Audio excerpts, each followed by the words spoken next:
नमस्कार, मैं अनामिका जय सनातन जय भारत चैनल में आप सभी का हार्दिक अभिनंदन और स्वागत करती हूँ।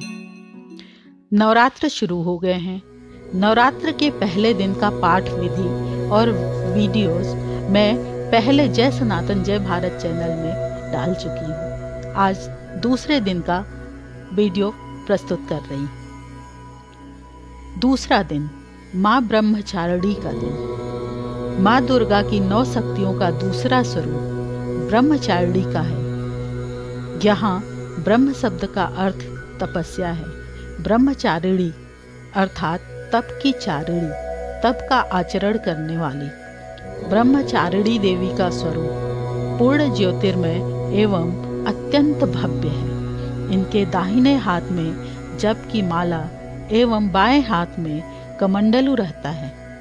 माँ दुर्गा जी का यह दूसरा स्वरूप भक्तों और सिद्धों को अत्यंत फल देने वाला है। इनकी उपासना से मनुष्य में तप, त्याग, वैराग्य, सदाचार, संयम की वृद्धि होती है।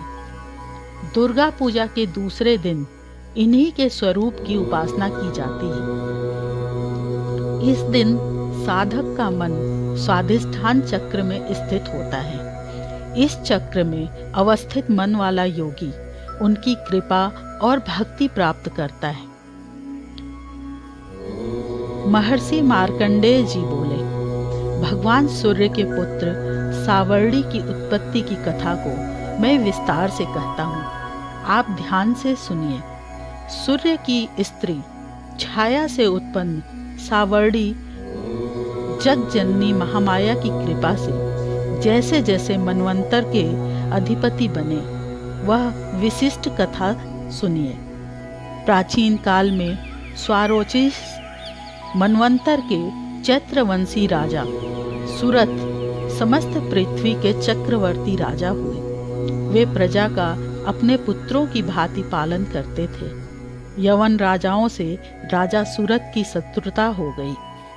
दुष्ट दलन राजा सूरथ से उनका भयंकर युद्ध हुआ और थोड़ी सेना होने के कारण यवन राजाओं ने सूरथ को हरा दिया। तदनंतर राजा अपने नगर में आकर राज्य करने लगा।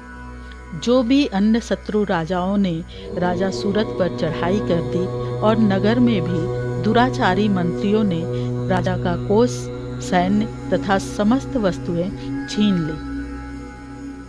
तब राजा हारकर अकेला ही घोड़े पर सवार होकर शिकार खेलने के बहाने घोर जंगल में चला गया। वहां उन्होंने महर्षि मेधा का सुंदर आश्रम देखा, जो अहिंसक सिंह आदि पशुओं तथा शिष्यों और मुनियों से सुशोभित था। वहां बैठे हुए महर्षि मेधा को राजा सूरथ ने नमस्कार किया और मुनि से उचित सत्कार पाकर उसी आश्रम में रहने लगे। कुछ काल के बाद फिर वह अपने राज्य तथा प्रजा की चिंता में विचरने लगा कि जिस राज्य को मेरे पूर्वजों ने भली भांति चलाया और प्रजा का पालन किया, वह आज मुझसे दूर चला गया। वे दुष्ट मंत्री राज्य का पालन धर्म नीति के अनुसार कर रहे होंगे या नहीं, और मेरा मुख्य हाथी भी दुश्मनों के वश में हो जाने से क्या क्या कष्ट भोगता होगा। जो आज्ञाकारी नौकर नित्य प्रसन्नता से धन और भोजन प्राप्त करते थे, अब उन दुष्ट राजाओं के आश्रय में रहकर कष्ट पाते होंगे। मंत्री राज्य के धन को कुमार्ग में व्यर्थ ही अपव्यय करते होंगे। जो धन मेरे पूर्वजों ने बड़े कष्ट से संग्रह किया था, सो नष्ट हो गया होगा। इस प्रकार वह राजा राज्य की सभी बातों की चिंता करने लगा। कुछ समय पश्चात एक आश्रम के समीप एक वैश्य को आते देखा तो राजा ने उससे पूछा कि अरे भाई, तुम कौन हो और यहाँ क्यों आए हो? तुम्हारा मलिन मुख शोक युक्त क्यों दिखाई देता है? इस प्रकार राजा सूरथ की बातों को सुनकर उस समाधि नाम के वैश्य ने राजा सूरथ से कहा, हे राजन, मैं समाधि नाम का एक वैश्य हूँ। मेरा जन्म धनवान कुल में हुआ है। मेरे दुष्ट स्त्री व पुत्र आदि ने मुझे धन के लोभ से घर से निकाल दिया है और मेरा धन छीन लिया है। मैं धन, स्त्री, पुत्र से रहित हूँ।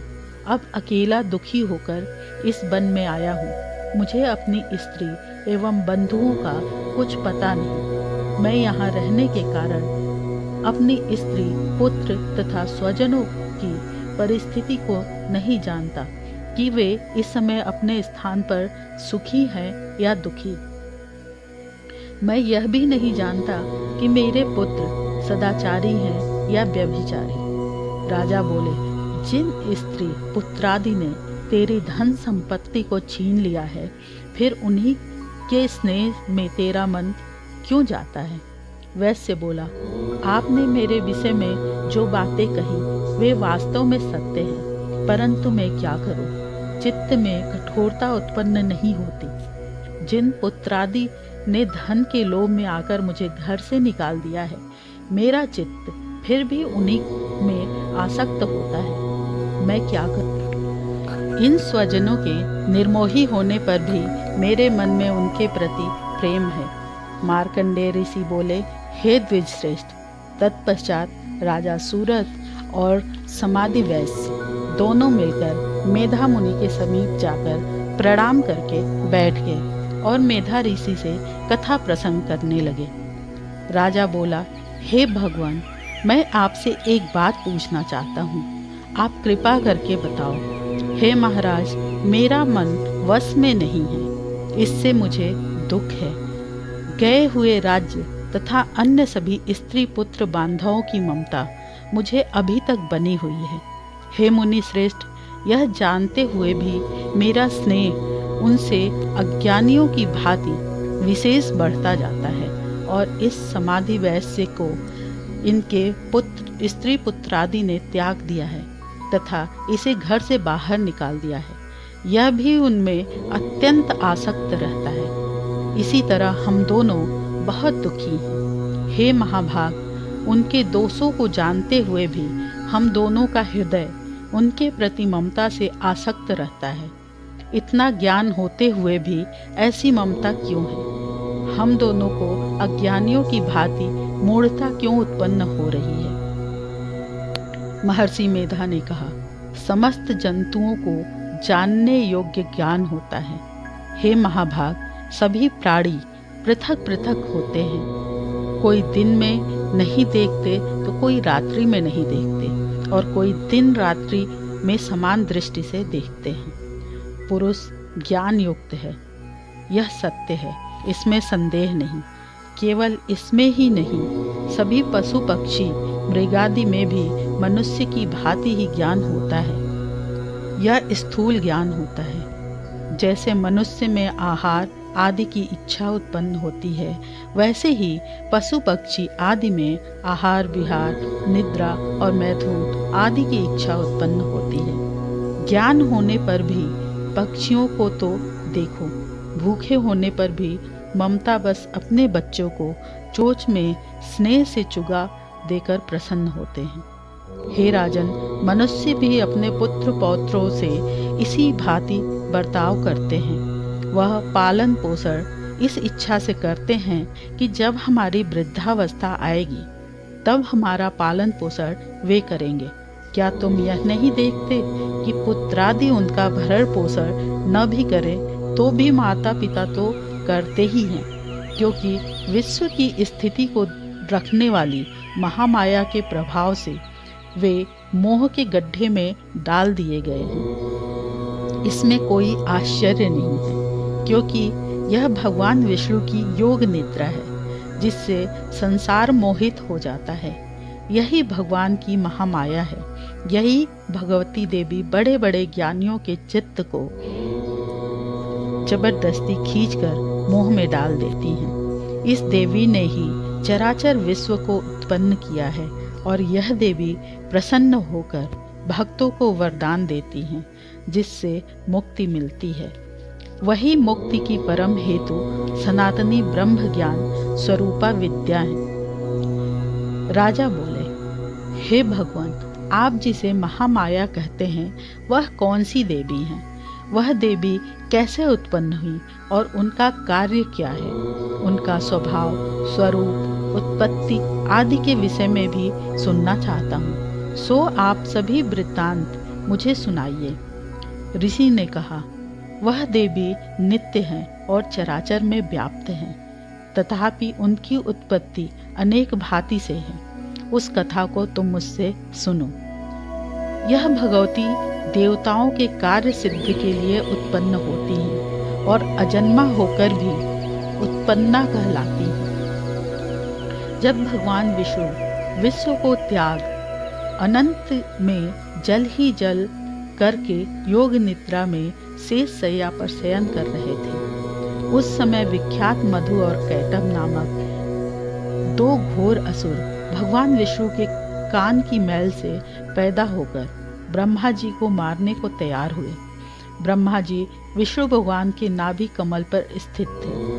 उन दोनों भयंकर असुरों को मारने को आते देखकर और भगवान विष्णु को सोता हुआ देखकर ब्रह्मा जी योग निद्रा की प्रसन्नतार्थ एकाग्र मन से स्तुति करने लगे, जिससे कि भगवान विष्णु के नेत्रों से भगवती योग माया अपना प्रभाव हटा ले और भगवान जाग पड़े। यह योग माया विश्वेश्वरी जगत माता स्थिति एवं संहार करने वाली भगवान विष्णु की अतुल तेज वाली निद्रा स्वरूपा अनुपम शक्ति है। ब्रह्मा जी बोले, हे महामाये, तुम स्वाहा देवताओं को पालने वाली हो, तुम स्वधा पितृेश्वरों का पोषण करने वाली हो, तुम ही वषटकार स्वर इंद्र को यज्ञ का हिस्सा पहुंचाने वाली हो, अमृत भी तुम ही हो, अक्षरों में स्वर तुम ही हो तथा नित्य आदि मात्रा व्यंजन तुम ही हो। हे देवी, तुम ही संध्या, सावित्री और संसार की जननी हो, और हे मातेश्वरी, विश्व को उत्पन्न पालन और संहार करने वाली आप ही हो। आप ही महाविद्या, महादेवी, महासुरी हो। आप ही समस्त चराचर के तीनों गुणों सत्व, रज, तम को उत्पन्न करने वाली प्रकृति हो। आप ही कालरात्रि हो। आप खड्ग, सूल, घोर गदा, चक्र, शंख, धनुष, वाण, सुषुम्डी, परिध आदि अस्त्र शस्त्रों को धारण करने वाली हो। हे देवी, आप ही सौम्यता हो तथा संसार में आप ही अति सुंदर हो, पर तथा अपरों में श्रेष्ठ आप ही परमेश्वरी हो, जो इस विश्व की रचना और पालन संहार करते हैं। उस भगवान विष्णु को आपने अपनी निद्रा के वश में कर लिया है। फिर भला बताइए कि कौन आपकी प्रार्थना करने में समर्थ है, जबकि आपने भगवान विष्णु, भगवान शंकर तथा मुझसे यह शरीर ग्रहण कर लिया। आप तो अपने प्रभाव से स्वयं प्रकाशित हो। मधु और कैटभ नाम के इन महादुष्टों को आप मोह लीजिए और विश्वपति भगवान विष्णु को जगाइए।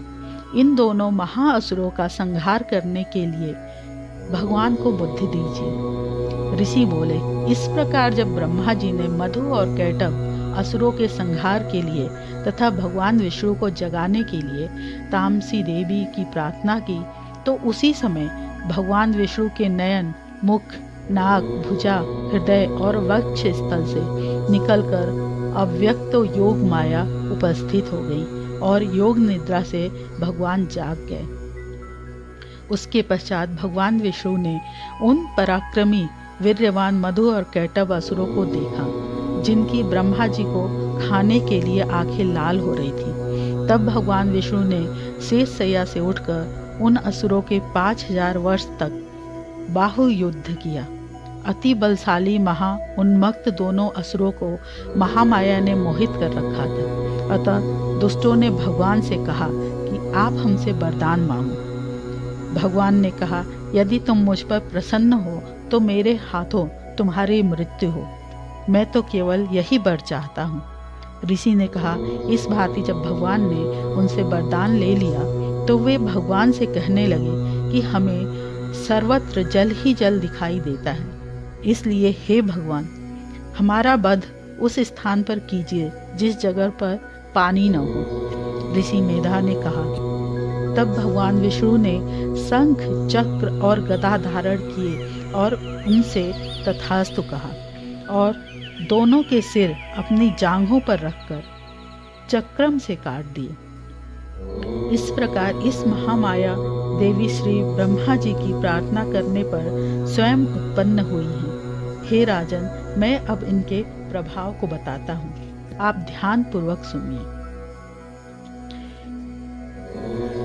ऋषि बोले, प्राचीन काल में देवी देवता तथा दैत्यों में पूरे 100 वर्ष युद्ध होता रहा। उस समय दैत्यों का स्वामी महिषासुर था एवं देवताओं का इंद्र था। उस संग्राम में देवताओं की सेना महाबली दैत्यों से हार गई। तब सभी देवताओं को जीतकर महिषासुर इंद्र बन बैठा। तब हार कर सभी देवता ब्रह्मा जी को अग्रणी बनाकर वहां गए, जहां विष्णु तथा शंकर विराजमान थे। वहां पर देवताओं ने महिषासुर के सभी उपद्रव एवं उनके पराभव आदि का पूरा वृत्तांत कह सुनाया। उन्होंने कहा कि महिषासुर ने तो सूर्य, अग्नि, पवन, चंद्रमा, यम तथा वरुण इत्यादि अन्य सभी देवताओं के अधिकार छीन लिए हैं। स्वयं ही सबका अधिष्ठाता बन बैठा है। उसने सभी देवताओं को स्वर्ग से निकाल दिया है। महिषासुर महादुरात्मा है। देवता पृथ्वी पर मृत्युओं की भांति विचर रहे हैं। उनके वध का कोई उपाय कीजिए। इस प्रकार मधुसूदन तथा महादेव जी ने देवताओं के वचन सुने तो क्रोध से उनकी भवें तन गई। तब भगवान विष्णु के मुख से एक महान तेज प्रकट हुआ। इसी प्रकार ब्रह्मा तथा शंकर जी के मुख से तेज प्रकट हुआ। दूसरे इंद्र आदि देवताओं के शरीर से भी महान तेज प्रकट हो आया। सभी तेज मिलकर एक हो गए। वह तेज पुंज इतना उग्र था जैसे कि जलता हुआ पहाड़ हो। देवताओं ने देखा कि उसकी ज्वालाएं सभी दिशाओं में फैल रही हैं। जब वह एक हुआ तो नारी के रूप में आ गया। महादेव जी के तेज से उनका मुख प्रकट हुआ। यम के तेज से उनके केस हुए। विष्णु के तेज से उस देवी की भुजाएं प्रकट हुई। चंद्रमा से दोनों स्तन, इंद्र के तेज से उनका कटी प्रदेश, वरुण के तेज से जंघा व उरु स्थल, पृथ्वी के तेज से नितंबों का प्रादुर्भाव हुआ। ब्रह्मा के तेज से दोनों चरण, विष्णु के तेज से चरणों की उंगलियां, वसुओं के तेज से हाथों की उंगलियां, कुबेर के तेज से नासिका का आविर्भाव हुआ। उनके दांत प्रजापति के तेज से प्रकट हुए। अग्नि के तेज से 3 नेत्र हुए। संध्याओं के तेज से दोनों भवें, वायु के तेज से दोनों कान उत्पन्न हुए। इसी प्रकार समस्त देवताओं के तेज द्वारा भगवती का प्रादुर्भाव हुआ। इस प्रकार सभी देवताओं के तेज पुंज से प्रकट हुई देवी जी को देखकर महिषासुर से पीड़ित समस्त देवता प्रसन्न हुए। महादेव ने देवी को अपने त्रिशूल से शूल निकाल कर दे दिया। श्री विष्णु जी ने अपना सुदर्शन चक्र प्रकट करके दिया। वरुण ने शंख तथा अग्नि ने उन्हें शक्ति दी। मारुत ने उन्हें धनुष दिया और बाणों से भरपूर 2 तरकस दे दिए। देवराज इंद्र ने अपने वज्र से वज्र पैदा करके दिया। फिर सहस्त्र नेत्र इंद्र ने ऐरावत हाथी से घंटा दिया। यमराज ने कालदंड से दंड प्रदान किया। सागरपति से रुद्राक्ष माला अर्पित की। ब्रह्मा ने कमंडलू भेंट किया। सूर्य ने भगवती के भी रोमकूपों में अपनी किरणें प्रदान की। काल ने तलवार और उत्तम ढाल अर्पण की। क्षीर सागर ने हार तथा कभी न पुराने होने वाले 2 वस्त्र भेंट किए। इसी प्रकार चूड़ामणि, दिव्य कुंडल तथा 2 कड़े भी भेंट किए तथा चमकता हुआ अर्धचंद्र, सभी भुजाओं के लिए बाजूबंद, चरणों के लिए नूपुर और कंठ के लिए सर्वोत्तम कंठला भेंट किया। इसी प्रकार सभी उंगलियों के लिए जड़ित मुद्रिकाएं प्रदान की। विश्वकर्मा ने निर्मल परशु भेंट किया और उनके रूपों वाले अस्त्र, अभेद कवच, मस्तक तथा गले में धारण करने के योग्य कभी न कुम्हलाने वाली कमलों की माला दी। जलधि ने उन्हें बहुत सुंदर कमल दिया। हिमालय ने वाहन के लिए सिंह एवं और भी अनेक प्रकार के रत्न भेंट किए। कुबेर ने सुरा से भरपूर पात्र दिया। सभी नागों के स्वामी एवं पृथ्वी धारण करने वाले शेष जी ने महामणियों से सुशोभित नागहार दिया। इसी प्रकार सारे देवताओं ने भी भूषण एवं आयुधों के द्वारा देवी जी का सत्कार किया। तत्पश्चात भगवती ने अट्टहास करके ऊंचे स्वर में गर्जना की। उनके भयानक नाद से सारा आकाश भर गया। तब देवगण प्रसन्न होकर उस सिंहवाहिनी देवी को जय जयकार करने लगे। मुनियों ने भक्ति भाव से नम्र होकर देवी जी की स्तुति की। इधर देवताओं ने शत्रुओं से सारी त्रिलोकी को क्षोभग्रस्त देखा तो वे अपनी सारी सेना को कवच आदि से तैयार कराकर अस्त्र शस्त्र लेकर छट उठ खड़े हुए। महिषासुर क्रोध में आकर बोला, अरे यह क्या हो रहा है? इतना कहकर सभी दैत्यों के साथ घिरकर उस सिंहनाद की ओर भागा। वहां जाकर उसने तीनों लोकों को अपने तेज से प्रकाशित करती हुई देवी को देखा। उस देवी के चरणों के भार से पृथ्वी दबी जा रही थी। माथे के किरीट से आकाश पर रेखाएं पड़ती जा रही थी। उसके धनुष की टंकार से सातों पाताल क्षोभग्रस्त थे और हजारों भुजाओं से भी सभी देवताओं को ढककर देवी खड़ी हुई थी।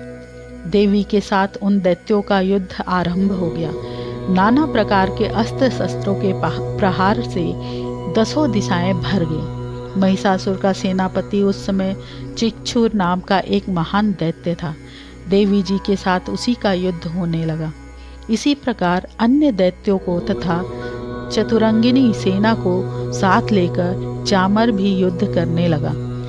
60,000 रथियों को साथ लेकर उदग्र महादैत्य भी युद्ध में प्रवृत्त हो गया।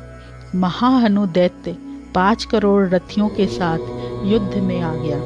60 लाख रथियों से आवृत वास्कल दैत्य युद्ध में उतर पड़ा।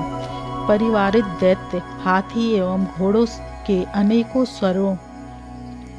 सवारों के समूह से घिरा हुआ रथियों के साथ लाकर देवी जी के साथ युद्ध करने लगा। उस रणांगन में स्वयं महिषासुर भी रथों, हाथियों एवं अश्वों की सेनाओं से घिरा खड़ा था। तोमर, विंध्यपाल, शक्ति, मूसल, परशु, पट्टिटस, खंग आदि अस्त्रों से युद्ध में देवी जी के साथ युद्ध करने लगे। कुछ दैत्यों ने देवी जी पर शक्तियाँ छोड़ी एवं दूसरों ने पास फेंके। तब चंडिका देवी ने अस्त्र शस्त्रों की वर्षा करके उन्हें तोड़ डाला। उधर देवी जी का वाहन सिंह भी क्रोध में आ गया। अपने गर्दन के बाल हिलाता हुआ दैत्यों की सेना से इस प्रकार घुसने लगा जैसे कि वन में अग्नि फैलती जा रही हो। उस युद्ध भूमि में युद्ध करती हुई अंबिका ने जितने श्वास छोड़े वे ही झटपट सैकड़ों हजारों गणों के रूप में परिणित हो गए। प्रकट होकर उन गणों ने खंग, भिंध्यपाल, परशु, पट्टिटस आदि शस्त्रों से युद्ध प्रारंभ कर दिया। देवी जी की शक्ति से वृद्धि पाकर वे गण दैत्यों का नाश करने लगे। साथ में दूसरे गण नगाड़े, शंख आदि बजाने लगे। महती प्रसन्नता देने वाले उस युद्ध रूप उत्साह में कुछ एक ने मृदंग बजाए। तब देवी जी ने त्रिशूल, गदा और शक्तियों की वर्षा से तलवार आदि शस्त्रों के सैकड़ों महान असुर मार डाले और दूसरे कितने ही दैत्यों को घंटा के भयप्रद नाद से मूर्छित करके मार गिरा दिया। मरे दैत्यों को पास में बांधकर पृथ्वी पर घसीट डाला। कितने तो गदा की चोट से घायल होकर पृथ्वी पर सो गए। मुसलों के प्रहार से कई एक रुधिर वमन करने लगे एवं कई एक सूल द्वारा वक्ष स्थल फट जाने से पृथ्वी पर सो गए। कितने ही दैत्य वाड़ों की वर्षा द्वारा युद्ध करते हुए प्राण छोड़ने लगे। कितने ही दैत्यों की भुजाएं कट गई, कितनों की ग्रीवा से छिन्न भिन्न हो गई। कई दैत्यों के सिर कट गए, कुछ मध्य से विदीर्ण हो गए, कुछ दैत्यों की जंघाएं कट गई, वह पृथ्वी पर गिर गए, और कुछ एक दैत्यों को तो एक भुजा, एक आँख और एक पाँव वाला करके 2 टुकड़े कर डाला। मार मार कर गिराए हुए रथी, हाथी, घोड़े एवं असुरों की लाशों के द्वारा जहाँ महायुद्ध हो रहा था, वहाँ की पृथ्वी इस प्रकार भर गई कि वहाँ पर आना जाना कठिन हो गया। वहाँ सेना एवं असुरों के रुधिर बहने से रुधिर की बड़ी बड़ी नदियाँ बहने लगी। जगदम्बा जी ने एक क्षण में ही दैत्यों की महती सेना का इस प्रकार नाश कर दिया जैसे कि लकड़ियों के बड़े ढेर को अग्नि जला देती है। देवी का वाहन सिंह अपने बालों को छटकाता हुआ, बड़ी गर्जना करता हुआ दैत्यों के शरीर से मानो प्राण ही चूस रहा हो, इस प्रकार घूमने लगा। देवी जी के उन गढ़ों ने महाअसुरों के साथ बड़ा युद्ध किया, जिसमें देवता प्रसन्न होकर आकाश से पुष्पों की वर्षा करने लगे। इस प्रकार दूसरे दिन का पाठ समाप्त हुआ। जय सनातन, जय भारत।